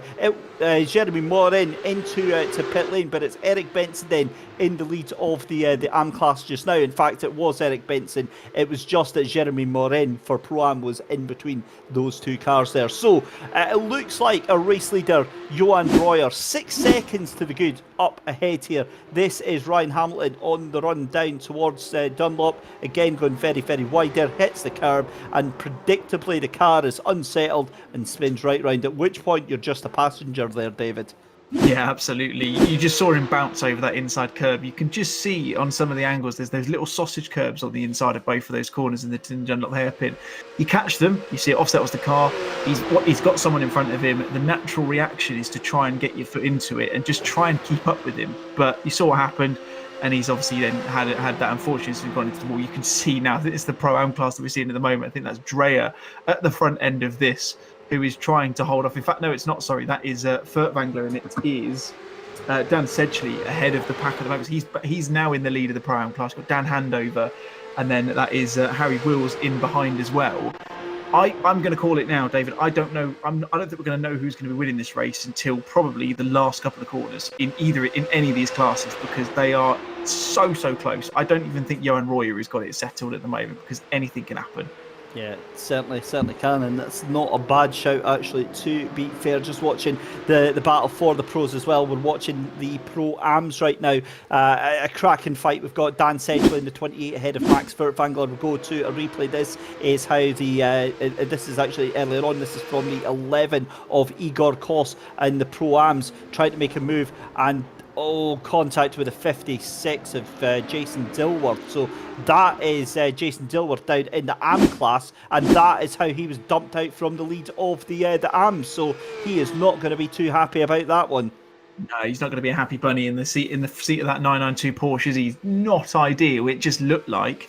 What's happened to it? Oh, there we go. Sorry, I saw Kuster dropping down the order, and he's into pit lane. Sorry, on you go, David. You scared me there. Jeez.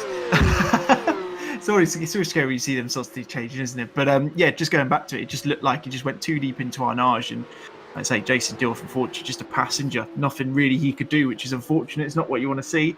And hopefully, I mean, he's not lost too much time. He's 4 seconds there or thereabouts off the lead of the class of Eric Benson. You can see on your camera now. So he's not too far back, which is fortunate. Just got to be a little bit careful, get his head back into it, and I'm sure he'll gain that time back, because it did look in the first stint, at least, that he did have a fair amount of pace in that class up until that point. Yeah, it certainly did. So just over 21 minutes left to go in the race here, and the gap for Johan Royer now just absolutely screaming away now. 7.5 seconds in the lead of this race, and unbelievably Francois Aldrini now up into to third position. That is given that we're in the middle of a pit stop window just now, but it is still Dan Sedgley ahead of Max Furtwängler and Dan Handover. That's your Pro-Ams, and then in the Ams it's Eric Benson, Thomas Grain and Jason Dilworth. So final set of pit stops are obviously going to be absolutely huge in this 75-minute race here, David. They really are going to change the complexion as we see the Am leader into pit lane as well. In fact, no, sorry, that's Igor Kos from Pro-Am, excuse me.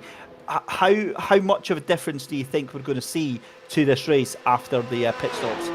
I think given the closeness of the guys at the moment, I mean, you've got Madsen and Francois Aldrini so close, you can see on the camera there, Johan Royer is a little bit further ahead. It does remain to see exactly how it's going to happen. I mean, we saw that Aldrini had a very, very slow pit stop on the last one. He lost, about 6 or 7 seconds. He's still technically not really gained any of that back. If anything, he's lost a bit of time, of course, following in the wheel tracks of the other guys he was behind before. But now he's into that position where he can really start to stretch his legs. If he can make the move on Nick Madsen as they're coming down towards Mulsanne Corner now, you can see he's very, very close by a little bit of bump drafting, potentially going into Mulsanne Corner. If he can make that move, he can start to gain a little bit of time back. We know how quick he is, and if he can get the pit stop right, there's every potential chance he can gain a few seconds back, and then he's got the last, like I say, 20 minutes just to go absolutely hell for leather and see if he can catch up back to Royer. But he's got to make that move. Otherwise, it still remains to be seen. I genuinely couldn't suggest how these guys are going to shake out at the end of this. I think, like I say, it's going to come down to the last lap, maybe in the last couple of corners, as to who's going to be the leader or even the podium in each of these classes tonight. Side by side then, Nick Madsen for Aldrini as well, and this is now almost a 4-car battle for second place. Francois Aldrini then takes the position from Nick Madsen, who immediately has to start being defensive from Thomas Gillian in that 4th position car. Sean Campbell up the back there as well, trying to catch up here in the 26th. But the other thing I've just thought of as well, and it's not something... contact! And that's Eulenbroek that gets sent round by Mettler. Bastian Mettler, surely involved in that. We'll get an ID on or a replay on that very, very soon. What was the way to say though, David, is with this bump drafting or seeming bump drafting that we're seeing up the streets here, I wonder how effective that's going to be as fuel saving. So this is going to be the incident there from Renzo Eulenbroek there. It's going to be late onto the brakes there. He's going to get collected, I think. Yep, up the inside there. That's an unfortunate move from Bastian Mattler. But look what Eulenbroek does. Waits for the right time, waits for clear space to rejoin and gets back on the track. Right, back to the point I was trying to make there. Bump drafting. You're going to be pushing the car in front to higher RPMs and possibly using more fuel, meanwhile saving a tiny little fraction of fuel yourself. Yeah, absolutely. And it's a very fine line between getting it right and getting it really, really wrong. Any form of movement between the two is going to could cause any sort of number of incidents. You could spin off into one side and then one goes on the other. It literally can be make or break between getting it right and getting it wrong and having some major incidents. Luckily, so far these guys are doing the right thing. I think they're probably all expecting that it's going to happen. They're going to be on the receiving end and the giving end of that kind of bump draft kind of setup. As you see Vince Peters, again, it seems to be happening a lot, doesn't it? Go into the Porsche curves. It looks like they're just being a little bit too, dare I say, aggressive as he comes through there, nearly collects another one of the drivers coming out of it. But they're just all being quite aggressive going into that Porsche curve, and it's as soon as the car bites, you see what happens. There is literally no way at that speed they're going to catch it unless they go onto the gravel, which they do. Fortunately, we've only really seen one person so far have a real incident out of it. Wow, that from Vince Peters, that was scary stuff there.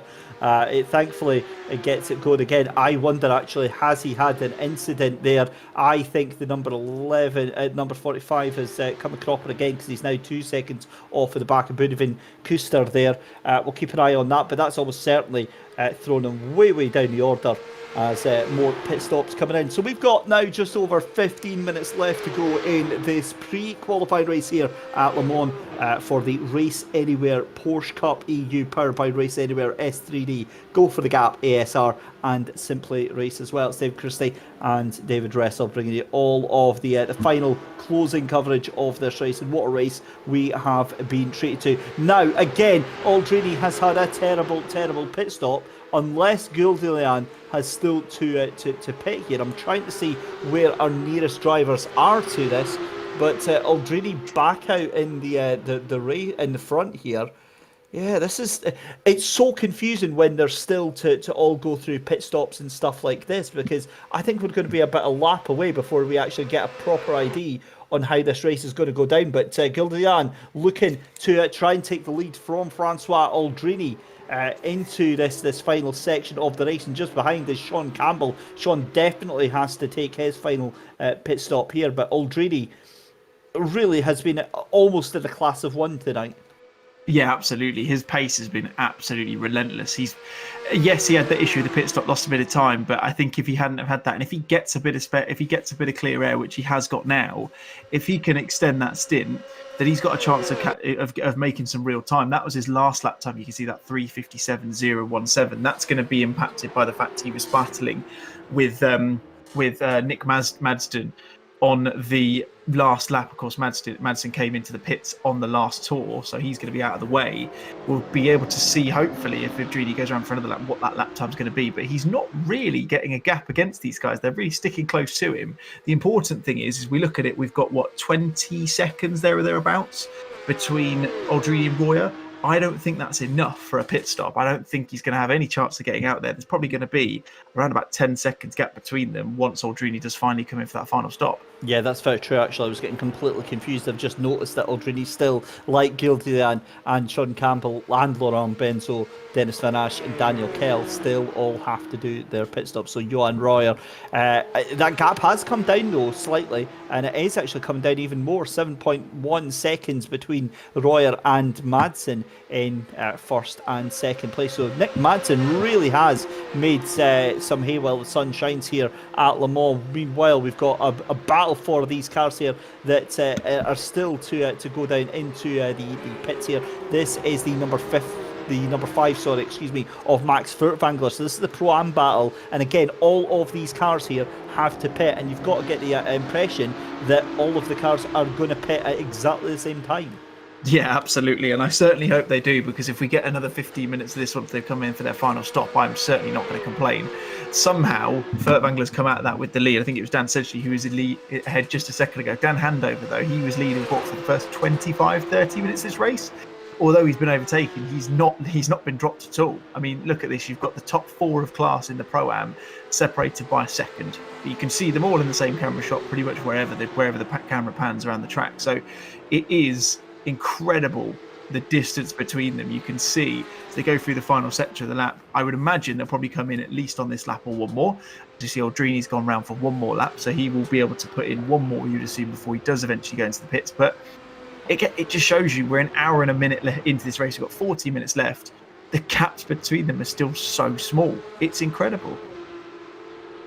It really, really is. Quite a few cars still stayed out. Sean Campbell stays out. Francois Aldrini stays out. Laurent Benzo stays out. Dan Handover in the Pro-Am stays out, along with Harry Wills, who is half a second behind him just now. So, again, the fuel tank's going to be getting very, very low, and I think a lot of the drivers now are going to be getting a little bit concerned about how many laps they've got left in the tank here. But our race leader, when all is said and done, is going to be Johan Royer when the pit stops come through again. And that time that he did, the 3:56.45, is just incredible pace, and I don't think we'll see that match now coming into the tail end of this race. Meanwhile, Renzo Eulenbroek is just fighting tooth and nail to try and get this position from Dan Kell right now. So this is for position. The two of them have done both of their pit stops required in this 75-minute race, and again, it looks like there's a little bit of bump drafting, but it's actually Renzo Eulenbroek who jumps out a little bit. And I wonder at this point in time now, David, if cooling is an issue for these engines as well, because they want to take the draft, but they don't want to push their engine temperatures too high.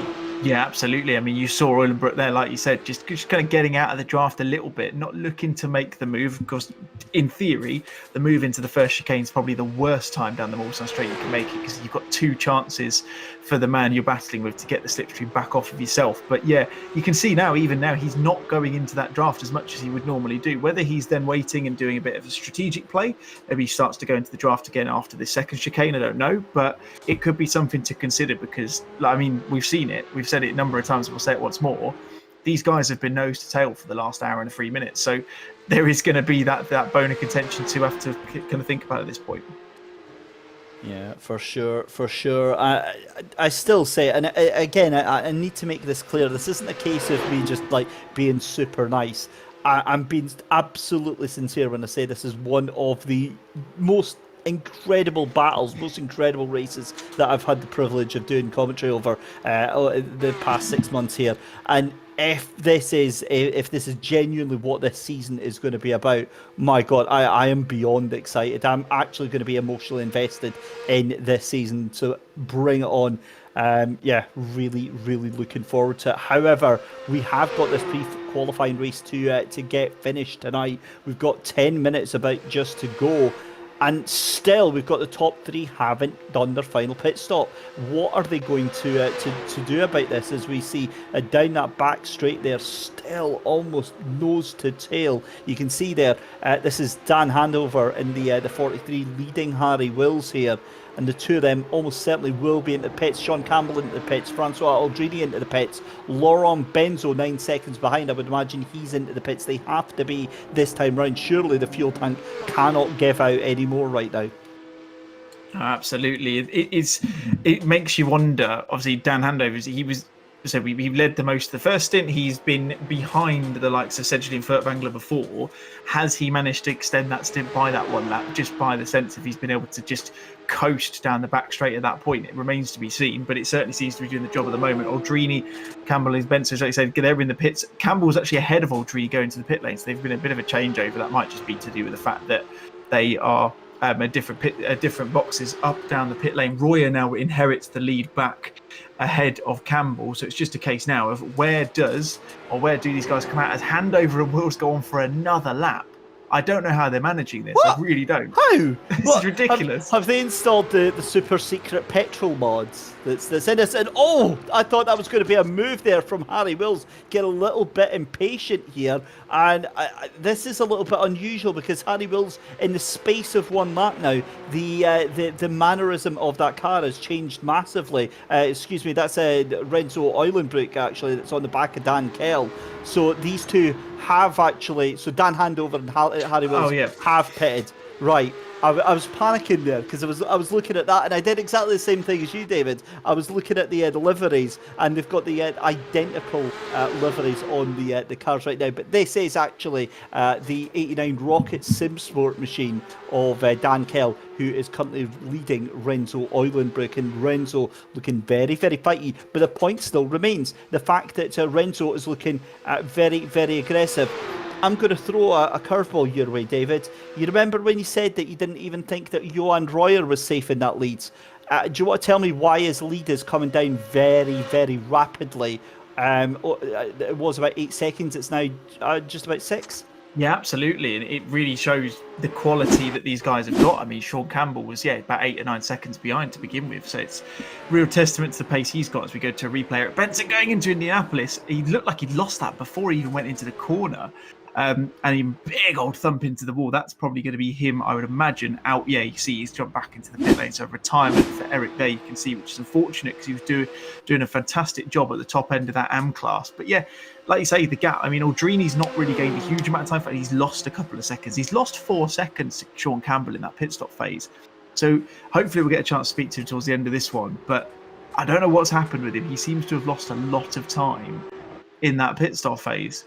It's crazy. I mean, you can see the pit stops on there now. Look at Dan Handover, 7.8 seconds compared to that. What? Hang on. I don't know if he's even put any fuel in it at all. What's Dan Handover done? Because there's a 12-second gap, David, that he's got over Harry Wills. What the hell has just happened there? I think it's the fuel mod, David. I think you called it. He's got an Exocet missile strapped to the back of that Porsche 992, but whatever he's done, Dan Handover has just put himself in a huge position for this Pro-Am race. Again, remember, no points on offer for this, but that is unbelievable stuff from Dan Handover. Back with the 89 though of Daniel Kell, still trying to fight off, still trying to fend off the advances of Renzo Eulenbroek, and it's not happening because Renzo around the outside. That is through the golf cart then. This is going to be on the run down. Oh my goodness me, still side by side. Are you kidding me? If Renzo takes that position, he almost does. They're still side by side, still fighting. This is epic stuff. Dan Kell is going to have the inside line. Is there going to be contact? No, both drivers avoid each other down into Arnage. Get the car going through again. And yeah, this is awesome stuff here. Oh, that was absolute class work from them. I mean, the fact that they were that close, especially going into Arnage, it looked like it was almost destined to happen. There was going to be some sort of coming together with them. The compliance between the two of them and the racecraft between them as well was nothing short of incredible. The fact they've managed to avoid each other and still change position in the same couple of corners is really quite impressive. You can see now this is Eric Madsen, Aldrini and Goldalian fighting for the final position on the podium at the moment, with just a second separating the three of them. Then you've got Mattler and Kuster just behind them as well. So this is going to be a six-way fight, for that final podium position. What I'm interested in is, like you said earlier, David, is whether Sean Campbell can continue to get that gap down. He didn't really get a representative time in him on the last lap because it was his first lap out of the pits. So 4:27 doesn't really give too much away. Can he continue to gain that gap? As you can see, going through the Dunlop chicane, they're so close. Even an hour and 10 minutes into this race, 6 minutes left on the clock. There's no splitting these lot. It's incredible.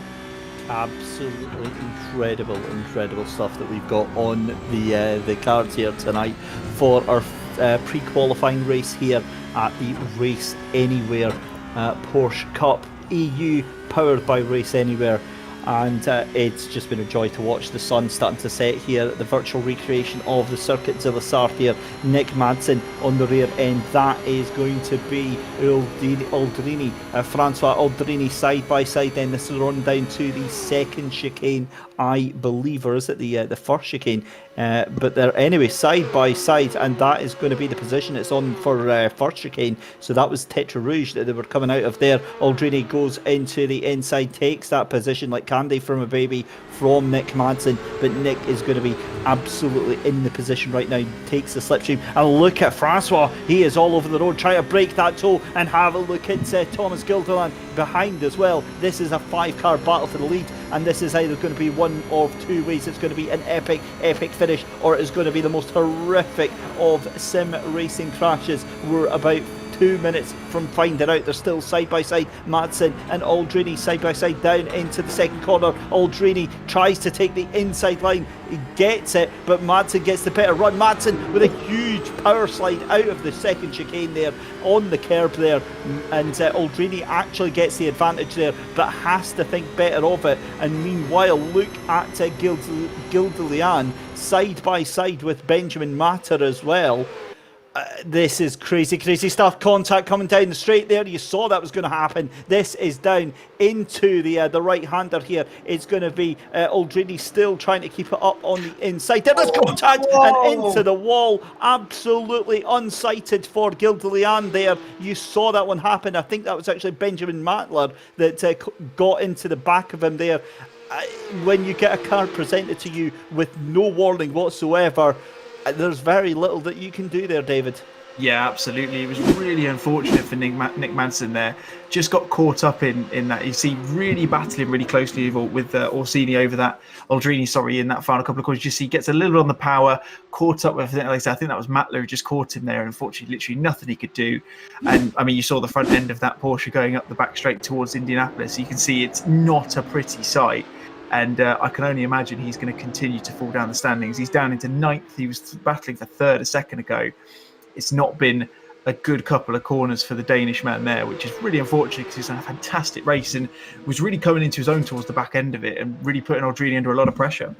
Yeah, really was. I'm keeping an eye on the Pro-Am battle as well. Dan Handover now, I'm wondering if it was a timing glitch there, because he's shown as 3.1 seconds now. I believe that is ahead of Harry Wills. So that gap has come down massively, and I'm wondering if that was maybe to do with the timing lines as well. But this is the 89 of Dan Kell ahead of that's Renzo Eulenbrook, and that is that's the 89 that we're watching just now. Dan Kell just behind him as well. That's Benjamin Blanche, so Benjamin Blanche just behind him as well. And yeah, you can see the number 9 there of Renzo Eulenbrock. Max Furtwängler goes a little bit off track just now, but Dan Kell here side by side, still having a fight on for this position with Renzo Eulenbrock, and just incredible stuff. And also that what this has now meant is that Sean Campbell has broken away from that 3rd place battle, so it looks very good as we come into the final 2 minutes. Johan Royer in control of this race by 6.6 seconds there. It's Sean Campbell who's another 6.7 seconds behind there, and we've got 2 cars trying to fight into the Dunlop cars. This is surely never ever going to go too well, but they all get themselves through very safely, and a brilliant fight nonetheless for 10th position in the pro class just now. A minute left to go in this race. Can you believe this has gone so fast, David? No, it's literally flown past, doesn't it? It feels like literally 30 seconds ago we were watching all of these guys nose to tail going through the first couple of corners on the first lap, and you can see just going into Tetra Rouge. Eulenbrock looks for it, but again, wouldn't have been the sensible move to make. He's got to be careful there, because I know not from experience, but I know from seeing other people do it, that's a very key place to get a slowdown penalty. in this sim. You can just see him giving a little bit of a nudge to Dan Kell. Of course, this will be the final lap, so you're going to need to get your moves done quickly. But any move you make now, you can see he's just on the outside. It's going to be 3 wide going into that first chicane. I think that's Benjamin Blanche on the inside, Kell in the middle, Eulenbrook on the right. And I mean, look at that. Benjamin Blanche is looking to do both of them. And as you just see, I think that's Eulenbrook there, just seemed to disappear and then just miss the corner completely. So he's completely out of it. He's managed to go round the tyre wall, it looked like. But there's still 3 of them. It's just a completely different 3 to what we had a minute ago. You see him start weaving down that second part of the straight.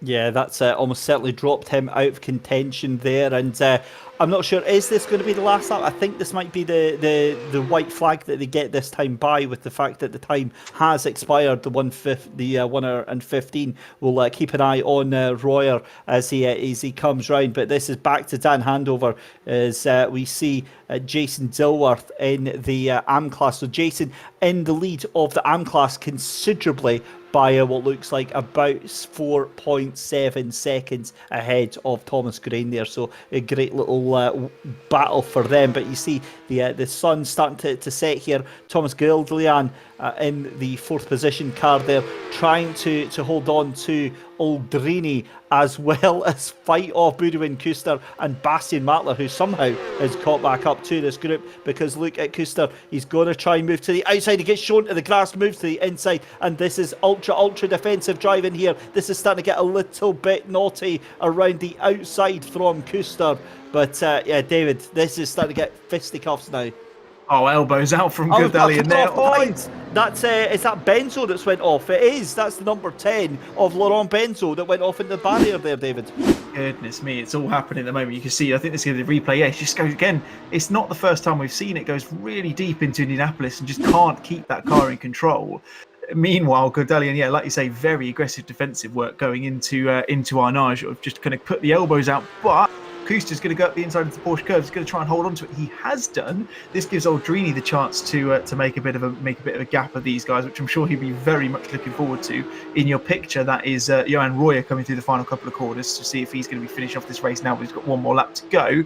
I mean, these battles are just ridiculous. I told you these positions wouldn't be sorted into the final couple of corners, and I'm glad I've proved myself right. Yep, here it comes then. This is going to be the last lap, surely then, for Johan Royer to take the checker flag. He goes across the line, and it's a very, very, very happy Johan Royer who takes the win in this pre-qualifying race. Sean Campbell finishes in P2. It looks like it's going to be Francois Aldrini who takes 3rd position from Boudewijn Kuster, and Bastian Matler who takes 5th from Thomas Gudlian. Vince Peters finishes down in 7th after what could have been so different. Nick Madsen in 8th position, Laurent Benzo in 9th. Benjamin Blanche is going to finish in 10th position, just ahead of Dan Kell and Dennis Van Asch as well. It's going to be Renzo Eulenbrook in 13th, Maxim van der Hove in 14th position. Taking Pro-Am class is Dan Handover ahead of Daniel Sedgley by 1.7 seconds, so that time coming down massively towards the end there. Jonas Dreyer though and Max Furtwängler fighting it out side by side, and it's going to be Jonas Dreyer that gets dumped off. Harry Wills is going to take that 3rd place in class. This is just absolute madness as they're coming up, still finishing over towards the line here.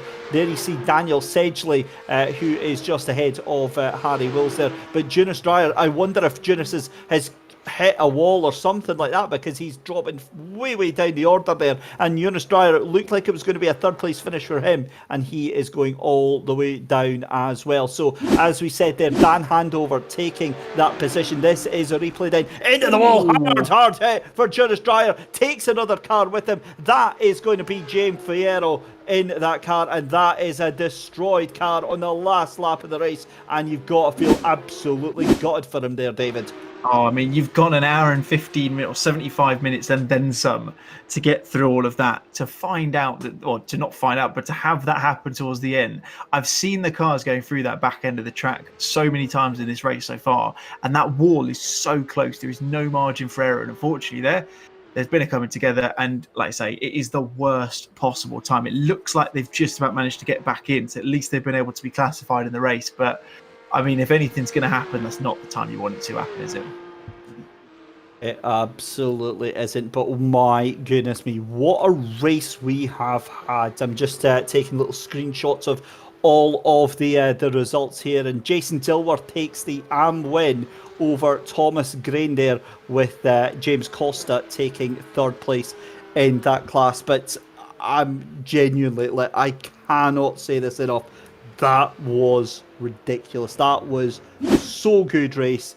Such a good race. Johan Roy are taking the win then from Sean Campbell and Francois Aldrini. So that is your pro class, your pro-am. Dan Handover there from the number 28 car in second place of Daniel Sedgley, Harry Wills in P3 for pro-am. And then the am class, Jason Dilworth from Thomas Grain and James Costa.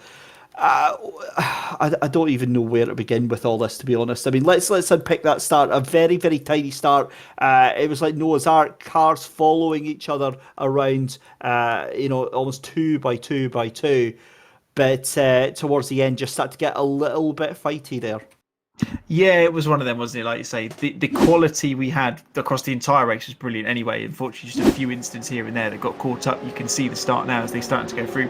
It was a fantastic start for Aldrini, wasn't it? Because he managed to get so much of a gap going into the first corner at the Dunlop chicane. It really looked like he was just going to run away with it at that point. But, of course, we've seen very slow pit stops from him. Not entirely sure why that would be the case, but just kind of dropped out of there as a result. But I think it's just one of them. It's the first time probably a lot of these guys have raced together, potentially in any point, let alone for a fairly long period of time. I think as we continue to go through, the quality will only continue to improve. And if we've got a taster of what this racing series is going to be like over the next 10 rounds after this week, then whoever's watched it tonight, tell all your friends, all your family, get them to come along, because if it's going to be anything like this, then we're going to be in for an absolutely barnstorming season. Could not agree with you any more than I already have. We've already got a driver in our waiting room to have a chat in. Let's bring in Dan Handover, who won the Pro-Am class for Rocket Sim Sport. Good evening, Mr. Handover. That was a race and a half, wasn't it? That was good fun, wasn't it? Yeah. Hello, everyone. Thank you for having me. Yeah. Well, that was pretty. I need a cool down after that. Now talk us through that final pit stop for you, because it was all very, very close, and then you had one hell of a lead coming out of the pits. So the game plan was, me and Dan spoke about this as well. It's just fuel saving. Le Mans is always a track with fuel saving. If you can get the fuel saving done, it doesn't make sense. It doesn't work, obviously, on the first pit stop because you have to brim the tank. But the second pit stop, if you do an extra lap there, that's when you gain the time, because obviously you don't have to put as much in compared to everyone else. So the first pit stop, I was a bit like, oh, hang on a minute, but just sort of persevered. And yeah, second pit stop, just cracked on with the strategy, and it paid off in the end. Although Harry and Sedgley were very, very fast towards the end. Like, yeah, that was very, very close. And obviously, both myself and you are going to be commentating on the race later on tonight, the US race. I'll be honest with you, from our point of view, I've never seen, Dan, a race that clean and tidy where everyone's just lined up behind each other. What was it like from your point of view? Have you experienced anything like that? To be honest, no, not in a league race. Fair play to everyone. It was really, really good fun. Again, congrats to Dan and Harry in the Pro-Am class. It was just really, really clean. It was intense, don't get me wrong, but it was very, very clean at the same time. Everyone's respectful. Everyone knows what they're doing. They know when to push, when not to push, when an overtake is right, when it's not. And yeah, it's just such a good atmosphere. It's the first league race I've done for a very, very long time on iRacing, and I'm really glad it's with these guys. Yeah, a brilliant result nonetheless, and obviously puts you in a very good position for the first round next week at Hockenheimring. What's your thoughts going ahead to that? It's tricky because Le Mans is it's a unique circuit. It's similar. The closest would be to Monza, where it's fuel saving is very, very key. Hockenheim isn't necessarily going to be that or as much as that. We simply just have to go in and see what the pace is. We've got 2 official practice sessions, so we'll go in, see what the pace is compared to everyone else, and then we'll just sort of create a game plan from there. Excellent stuff. Well, thank you so much for joining us, Dan Handover. I'll see you in a couple of hours for the US broadcast. Enjoy the win, enjoy the non-alcoholic bubbly, and we'll see you soon. Thank you very much. See you soon. So, David, that's it. We're done. We're dusted for our pre-qualifying race here at Le Mans. Very quickly, just to wrap up, you coming back next week? Did you like that? I suppose I could make an appearance at some point. No, honestly, I mean, you'd be stupid not to come back, wouldn't you? Like I said before, if it's going to be anything like it was tonight, then this entire season is going to be incredibly closely fought. Like I said, we had no idea who was going to win that realistically until the final pit stops were gone, and that's what you want in that kind of endurance race. You want that close cut thing, and tonight certainly delivered. And if we see the same thing at the Hockenheimring in a week's time, I'll certainly be a very happy man. As will I. A huge thank you then to David Dressel joining me in the commentary box. A huge thank you to all of the admins behind the scenes making the race go so smoothly as it did. A huge thank you to Mike Yao from SimSport for the production and the awesome camera work. And a huge thank you to you at home for watching. We'll see you next week then for race number 1. Join us in a couple of hours for the US broadcast, which hopefully offers even more fireworks. And a huge thank you to Race Anywhere, S3D, Ghost for the Gap, ASR, Simply Race. Until next week, guys, have a safe week, and we'll see you tight.